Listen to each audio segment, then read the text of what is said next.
two speeches. India must be mindful of the Pakistan strategy of raising bilateral issues in global fora. It says that India must be conscious of the Pakistan's plans or strategies, and it should not underestimate its intention, and India should understand its big plan. The speeches at the UN General Assembly by Pakistan's Prime Minister Imran Khan and a day later by Prime Minister Narendra Modi were a study in contrast.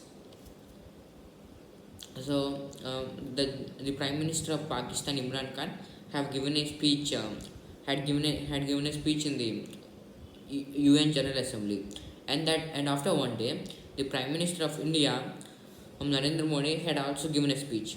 And if we compare these two speeches are absolutely the opposite of each other. Mr. Modi focused on India's own role on the world stage and the need to reform the UN and expand the Security Council to give India more representation.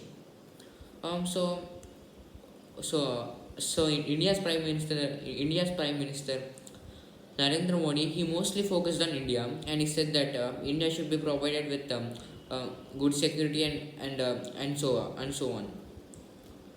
Mr. Modi made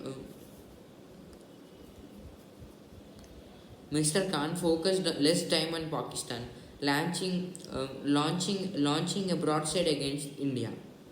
So, unlike Mr. Modi, Mr. Imran Khan, the Prime Minister of Pakistan, he has spent less time on Pakistan, but he has spent more time on India. He said all the views that he had about India, and he accused India of several things.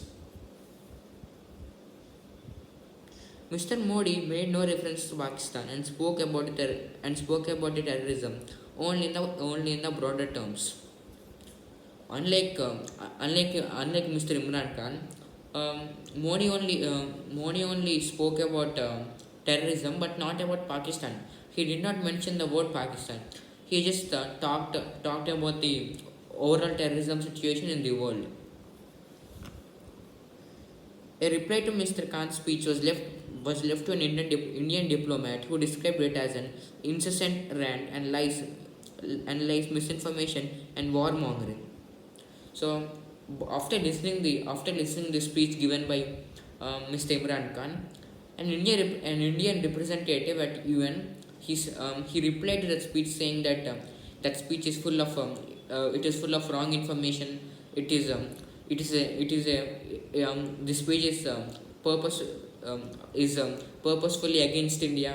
It has many serious accusations against India, um, and that speech was actually an endless allegations of India and so on. They said so many like that. Mr. Khan's reference to India, which formed more than a third of its text, repeated the vilification in his previous speeches, accusing the Modi government of state sponsorship of Islamophobia, of, of following an extremist ideology of the RSS, which he claims is inspired by Nazi concepts of racial purity and supremacy, and of planning to cleanse the country of minority and planning to cleanse the country of minorities. Um, so, in his speech, Mr. Khan referenced a lot about India. In fact, um, if you break down his speech into three parts, one of the he spent the time which he spent on India was more than one of those parts. So he basically spent so much time on India, accusing it of various things and so on. He also said that the states in India they promote Islamophobia, means they say that Islam is wrong or they fear Islam, and also he said that he the Prime Minister of Pakistan Imran Khan, Mr. Imran Khan, he also said that India doesn't give any space to minorities, and it always it always tries to take away the minorities. Extreme comparisons were made between the Citizenship Act and the Nuremberg laws, as well as between the detention camps as well as between the detention camps in Assam and the concentration camps of Nazi Germany. The Prime Minister of Pakistan, he also made several comparisons between India and Germany. He compared the citizenship laws of India and those of Germany, and he also said that the people in Assam now in this during this pandemic are not treated properly like the ones which are treated in the Nazi Germany.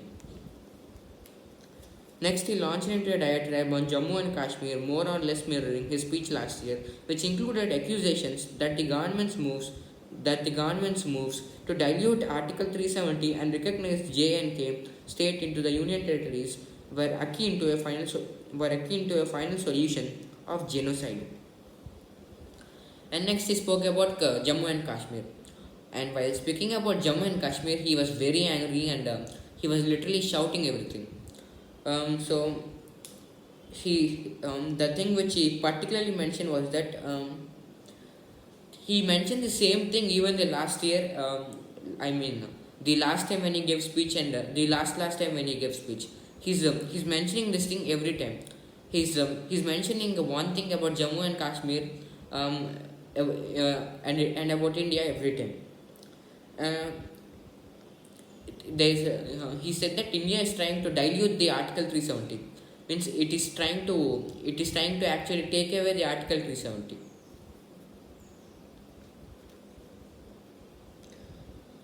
And reorganize J&K state into union territories were akin to a final solution of genocide for the state, and contravenes UN laws.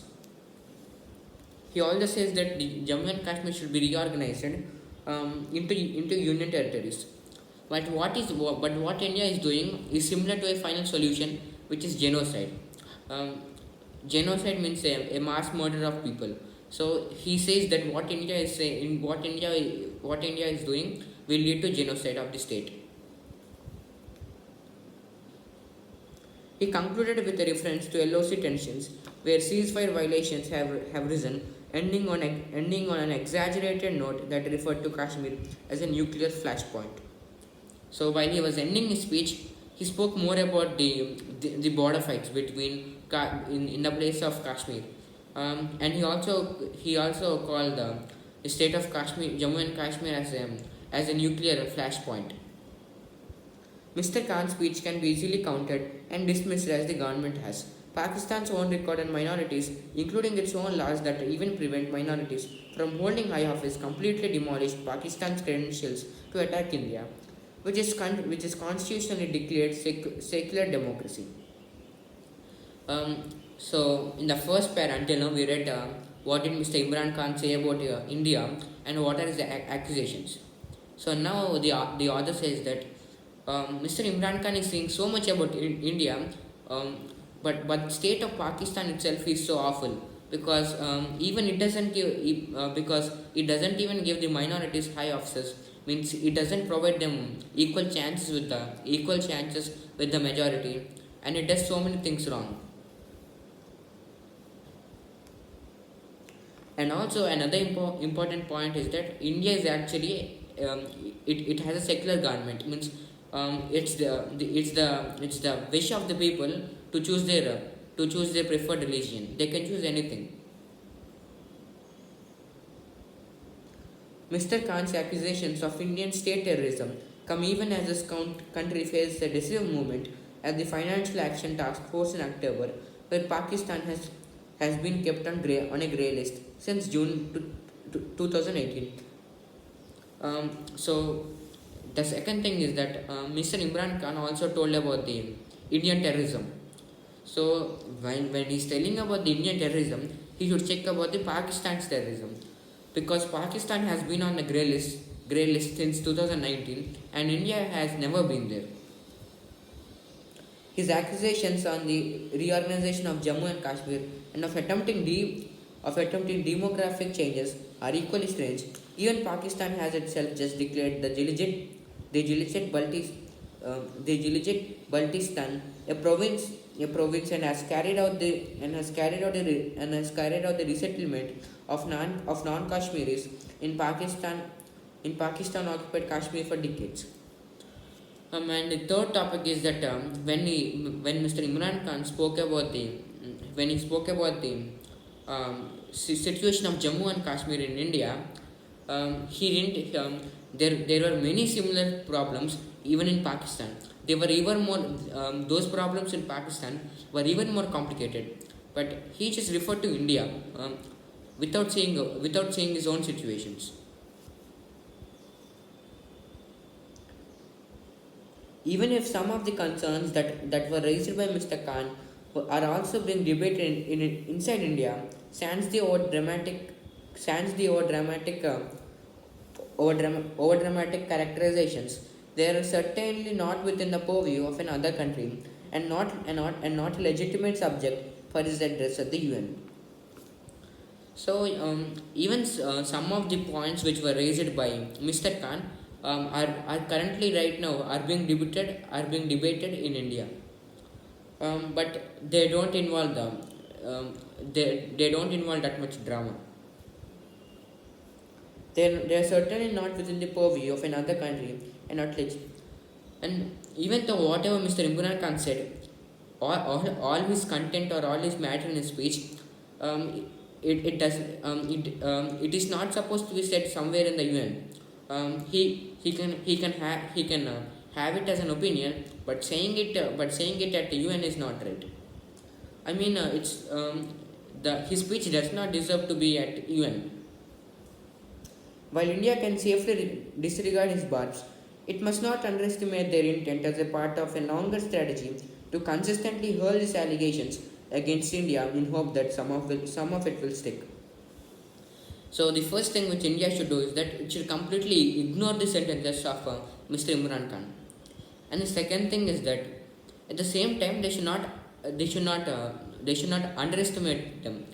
They should understand the whole plan of Pakistan and should be ready for whatever comes. Thank you.